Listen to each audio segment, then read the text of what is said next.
Bertambahnya kuota pemain naturalisasi yang berdatangan untuk bergabung ke tim nasional Indonesia, mengisyaratkan bahwa semakin banyak pemain-pemain keturunan dari Grade A tentunya yang ingin eksis bersama Panji Merah Putih, baik di level Asia maupun internasional.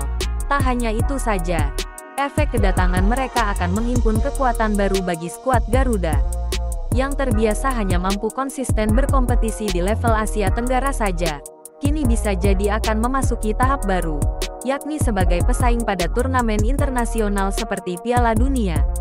Di bawah komando Sintayong, timnas Indonesia seolah terus mengumpulkan puzzle-puzzle yang bertebaran dari berbagai negara di penjuru Eropa, dan sangat dibutuhkan untuk menopang performa skuad Garuda, demi progres yang lebih baik. Tak heran sih apabila negara-negara tetangga kita dari kawasan ASEAN, yang terbiasa memandang timnas kita seperti melihat sekumpulan anak-anak SSB yang main sepak bola, kini mereka pun seolah was-was apabila berhadapan langsung dengan skuad Merah Putih. Yang terbaru, dari beberapa media Vietnam pun muncul statement bahwa tim nasional Indonesia bukan lagi lawan yang sepadan bagi skuad The Golden Star, karena Indonesia sekarang adalah sebuah kesebelasan Eropa yang terdampar di kawasan Asia Tenggara. Tim nasional Vietnam sendiri pasca ditinggalkan sang pelatih sebelumnya, asal Korea Selatan yakni Park Hang-seo. Sejak dibesut pelatih asal Prancis yakni Philippe Rousier, skuad The Golden Star seperti kehilangan segalanya, cara untuk menang dan permainan kolektif seolah lenyap, dan juga tak berdaya apabila berhadapan dengan tim-tim yang memiliki kualitas yang setara dengan mereka. Berikut ini adalah 3 pemain baru timnas Indonesia yang akan jadi momok bagi skuad The Golden Star pada laga kualifikasi Piala Dunia. Yang pertama, Ragnar Uratmangun, pemain yang kini berlaga pada klub Fortuna Sittard pada Liga Eredivisie Belanda. Ragnar selalu jadi pilihan utama sang pelatih di tiap laga yang dimainkan. Walaupun di musim ini baru mencetak 1 assist dan 1 gol, namun perannya sebagai seorang striker, Ragnar Uratmangun selalu rajin membuka ruang, dan kehadirannya dapat menyulitkan barisan pertahanan lawan. Mantan pemain Go Ahead Eagles, FC Groningen, FC Cambuur, Top Os, dan NEC, telah memainkan laga sebanyak 71 kali di Eredivisie Belanda, 78 kali pada kasta kedua di Eerste Divisie, dan 15 kali pada Piala KNVB. Dan juga 16 kali mampu mencetak gol ke gawang lawan di sepanjang karirnya. Walaupun minim gol, tugasnya sebagai striker bertipe pengoyak pertahanan lawan selalu sukses di tiap laga. Dan tak heran apabila Sintayong merekrutnya dan mengikutkannya sebagai strategi baru untuk hadapi Vietnam pada kualifikasi Piala Dunia mendatang.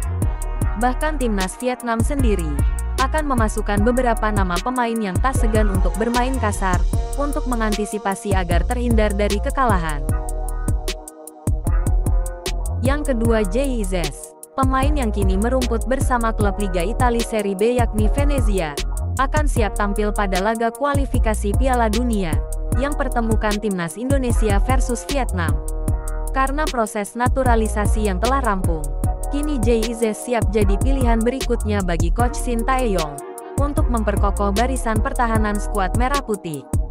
Jesus sendiri mengawali karir di level senior sejak 2018 lalu, yakni pada klub papan atas Liga Eredivisie Belanda yakni PSV Eindhoven, berlanjut menuju klub satu kasta lainnya yakni Go Ahead Eagles, dan kini berlabuh ke Venezia. Pemain yang baru berusia 23 tahun tersebut telah jalani laga bersama Venezia sebanyak 15 kali, bersama Go Ahead Eagles 84 kali, dan bersama PSV Eindhoven sebanyak 54 kali. Statistik ini pun menunjukkan betapa cepatnya progres seorang Jesus, dari yang jarang dimainkan, jadi pilar di lini pertahanan, hingga terus terpakai di sebuah tim untuk jadi penghadang laju bola. Setajam dan semampu apa pemain timnas Vietnam untuk menembus lini pertahanan sekelas Jesus.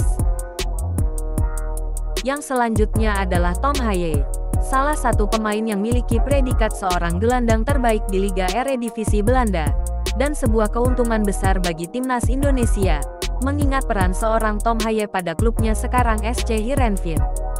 selalu jadi pemain kunci bagi klub tersebut. Dan sebagai kreator serangan, pendistribusi bola dan pemecah kebuntuan, The Professor sendiri miliki akurasi passing hingga 80%. Tak heran para pemain-pemain depan Pride of Graceland termanjakan berkat peran Tom Haye di Liga Eredivisie. Tak hanya itu, sesekali syuting Tom Haye selalu jadi mimpi buruk bagi tim lawan. Pemain gelandang 29 tahun yang pernah bermain bagi klub Liga Italia Serie B, yakni US Lecce, AZ Alkmaar, ADO Den Haag, Willem, dan NAC Breda. Dulunya merupakan pemain yang jadi bagian di skuad The Orange Belanda di level umur, yakni Belanda U15, U16, U17, U19, U20, dan Timnas Belanda U21. Wajar sih kalau Federasi Sepak Bola Belanda KNVB sempat keberatan atas naturalisasi Timnas Indonesia pada The Professor. Bisa saja kali ini Tom Haye miliki misi menggendong tim nasional Indonesia untuk menapaki level Asia dan internasional. Mengingat perannya di SC Heerenveen pun demikian, apalagi cuma mencuri poin dari Vietnam. Kayaknya bisa banget. Terima kasih telah menyimak video ini.